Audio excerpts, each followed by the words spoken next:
ఈ మధ్యకాలంలో జరిగిన ఒక దారుణమైన ఘటన, నిజంగా ఒక రెడ్ బుక్ రాజ్యాంగం అన్నది నిజంగా ఈ రాష్ట్రంలో ఏ స్థాయికి పోయింది అని చెప్పడానికి ఇదొక చిన్న నిదర్శనం, ఇదొక చిన్న ఉదాహరణ. పెన్నెల్లి గ్రామం అనేది ఒక గ్రామం, గురజాల కాన్స్టిట్యున్సీ, గురజాల నియోజకవర్గం. ఇందులో సర్పంచ్ మావాడు, ముగ్గురు ఎంపీటీసీలు ఉన్నారు, ముగ్గురు ఎంపీటీసీలు మా వాళ్ళే, వైసీపీ వాళ్ళు.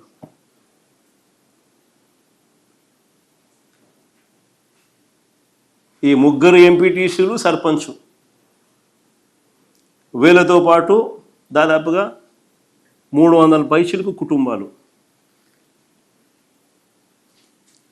ఊళ్ళు విడిచిపెట్టిపోయే పరిస్థితిలోకి రెడ్ బుక్ రాజ్యాంగం నడిచింది అని అంటే, నడిపిస్తూ ఉన్నారు అని అంటే నిజంగా సిగ్గుపడాలి వీళ్ళంతా.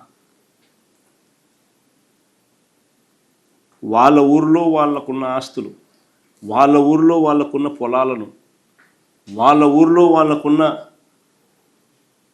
ఇవన్నీ వదిలేసేట్టుగా వాళ్ళ మీద దౌర్జన్యం చేసి వాళ్ళను ఊళ్ళో నడిపించే కార్యక్రమం చేయడానికి సాక్షాత్తు చంద్రబాబు నాయుడు ప్రోత్సహిస్తూ ఉన్నాడు అని అంటే ఏ స్థాయిలో ఈ వ్యవస్థ ఉంది అని అడుగుతా ఉన్నాను. వాళ్ళ ఊళ్ళో మళ్ళీ తిరిగి ప్రవేశం చేయడం కోసం కోర్టులో కేసు పెండింగ్ ఉంది. వాళ్ళు వేసిన కేసు పోలీస్ సెక్యూరిటీతో, పోలీస్ ప్రొటెక్షన్తో పికెట్ ఆర్గనైజ్ చేసి వాళ్ళను ఊర్లోకి తిరిగి చేర్పించమని చెప్పి హైకోర్టును అభ్యర్థిస్తూ వాళ్ళు వేసిన పిటిషన్ పెండింగ్ ఉంది. ఈ నేపథ్యంలో ఆ గ్రామంలో ఉన్న ఏదైతే వదిలేసి వచ్చిన వాళ్ళ ఇల్లును, ఆ ఇంటిని క్లీన్ చేసుకునేదానికి, ఆ ఇంటిని చూసుకునేదానికి ఒక దళితుడు, ఒక సామాన్యుడు, ఒక పేదవాడు, ఆయన భార్య తన ఇంటికి వెళ్ళి ఆ ఇల్లు చూసుకునే క్రమంలో అక్కడే ఆమె సిక్కయి ఆ ఇంట్లోనే ఆమె ఉండిపోతే, భార్య సిక్కయింది అని చెప్పి చూడడానికి ఈ పేదవాడు, ఈ దళితుడు, ఈ సామాన్యుడు, పాపం ఈ కార్యకర్త చూడ్డానికి పోయినాడు భార్యను. పోతే అటాక్ చేసి దారుణంగా రాడ్లతో కొట్టి చంపినారు. సిగ్గుండాలి ఏమన్నా. ఆ చంపిన వాళ్ళకు ఎవరైతే చంపినారో, కనీసం ఎవరినైతే ఇన్స్ట్రుమెంట్స్ కింద వాడినారో అసలు వాళ్ళకి వీళ్ళకి గొడవ కూడా లేదు. అంటే పైనుంచి ఉపయోగించి వాళ్ళను చంపించే కార్యక్రమం.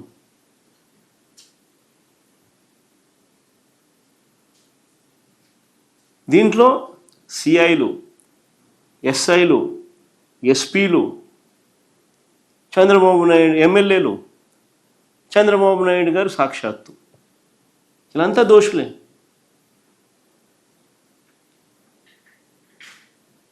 చివరికి ఆ మనిషి చనిపోతే, హాస్పిటలైజ్ అయిన, దెబ్బలు తిని హాస్పిటలైజ్ అయితే 6 రోజులు వైద్యం చేయించుకునే క్రమంలో 6వ రోజుకు తను చనిపోయిన ఆ మనిషిని తన ఊర్లో బరీ చేయడానికి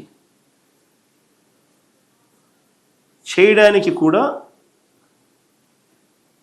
ఊర్లోకి పోకూడదు అని చెప్పి పోలీసులు అడ్డుకున్నారు. ఆశ్చర్యం కలిగించే విషయం. ఎట్లా అడ్డుకుంటామయ్యా అని చెప్పి మా పార్టీకి సంబంధించిన నాయకులు, మా పార్టీకి సంబంధించిన కార్యకర్తలు, తన బంధువులు, చనిపోయిన ఆయన బంధువులు అందరూ కూడా గట్టిగా కొన్ని వేల మంది గుమికూడితే తప్పనిసరి పరిస్థితుల్లో ప్రవేశానికి అనుమతి ఇచ్చారు. నిజంగా అసలు ప్రజాస్వామ్యంలో మనం ఉన్నామా లేదా అన్నది ఒక ముఖ్యమంత్రిగా ఉన్న వ్యక్తి ఆలోచన చేయాల. ఇది చేసేది తప్పుడు సాంప్రదాయానికి బీజం వేస్తూ ఉన్నాడు. ఇదే సాంప్రదాయం కనుక కొనసాగితే ఈయన వేసిన విత్తనాలు ఎల్లకాలం వీళ్ళ ప్రభుత్వం ఉండదు. రేపు పొద్దున అవి చెట్లు అవుతాయి. ఏదైతే ఇత్తుతారో అదే పండుతుంది. ఏ కుటుంబం అయితే నష్టపోతుందో ఆ కుటుంబానికి బాధ కలుగుతుంది, దెబ్బ తగులుతుంది. రేపొద్దున వాళ్ళు చూస్తూ ఊరుకోరు. ఇది సర్వసహజంగా హ్యూమన్ నైజం. ఇది మనం పాలకులుగా ఉన్నప్పుడు మనం చేసే ప్రతి అడుగు ఆంచి తుంచి అడుగులు వేయాలి. న్యాయం ధర్మం వైపు నిలబడాలి. పాలకుడు అనేవాడు న్యాయాన్ని ధర్మాన్ని తప్పితే ఒక విషపు గింజలు నాటినట్టు అవుతుంది. రేపు పొద్దున చెట్లు అవుతాయి. ఎవరు కంట్రోల్ చేయలేని పరిస్థితులకి ఆ చెట్లు పెరుగుతాయి. ఈ మనిషి నాయకుడు కాదు, పాలకుడు కాదు, అన్ని చెడ్డలవాట్లు చెడ్డ గుణాలు ఉన్న ఒక తప్పుడు మనిషి. ఏదైనా భగవద్గీత చదివినా, ఏదైనా బైబిల్ చదివినా, ఏదైనా ఖురాన్ చదివినా కానీ మనకంతా దేవుళ్ళు ఆ గ్రంథాలలో మనకు చెప్పేది ఏంది? మోసం చేయకండి, అబద్ధాలు ఆడకండి, రైచియస్గా బతకండి, ఆనెస్ట్గా బతకండి అని మనకు నేర్పిస్తారు. కానీ చంద్రబాబు నాయుడు ఆయనకున్న అలవాటు, ఆయన కొడుకు ఆయన నేర్పించిన అలవాటు, చివరికి ఆయన పార్టీ వాళ్ళకి ఆయన చెప్పే అలవాటు ఏంది? దౌర్జన్యం చేయండి, మోసం చేయండి, తప్పులేదు, అబద్ధాలన్నా తప్పులేదు, వెన్నుపోట్లు పొడిచినా తప్పులేదు, అధికారమే ముఖ్యం. ఆయన నేర్పించేది నిజంగా అన్ని తప్పుడు విత్తనాలు నాటుతూ ఉన్నాడు. ఇవి రేపొద్దున వృక్షాలు అవుతాయి.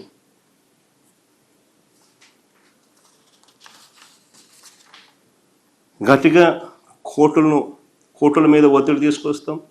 ఎన్హెచ్ఆర్సీకి ఇంకా కంప్లైంట్ చేసే కార్యక్రమం కూడా చేస్తాం. కోర్టుల మీద ఒత్తిడి తీసుకొని వచ్చి ఖచ్చితంగా కోర్టుల ప్రొటెక్షన్ ద్వారా ఖచ్చితంగా మళ్ళీ వీళ్ళందరికీ కూడా మంచి రోజులు వచ్చే కార్యక్రమం కూడా జరుగుతుంది. మళ్ళీ పునఃప్రవేశం కూడా జరుగుతుంది. ఎందుకనంటే ఎల్లకాలం నువ్వు ఆపలేవు. ఎల్లకాలం చంద్రబాబు నాయుడు రోజులు ఉండవు. కళ్ళు మూసుకుని కళ్ళు తెరిచేసరికి 2 ఏళ్ళు అయిపోయింది. మరో 3 ఏళ్ళు కూడా కళ్ళు మూసుకుని కళ్ళు తెరిచేసరికి 3 ఏళ్ళు అయిపోతుంది. దాని తర్వాత ఇదే చంద్రబాబు నాయుడుకు తాను వేసిన విత్తనాలు వృక్షాలు అయితే ఎలా ఉంటుందో చంద్రబాబు నాయుడుకు తెలుస్తాయి.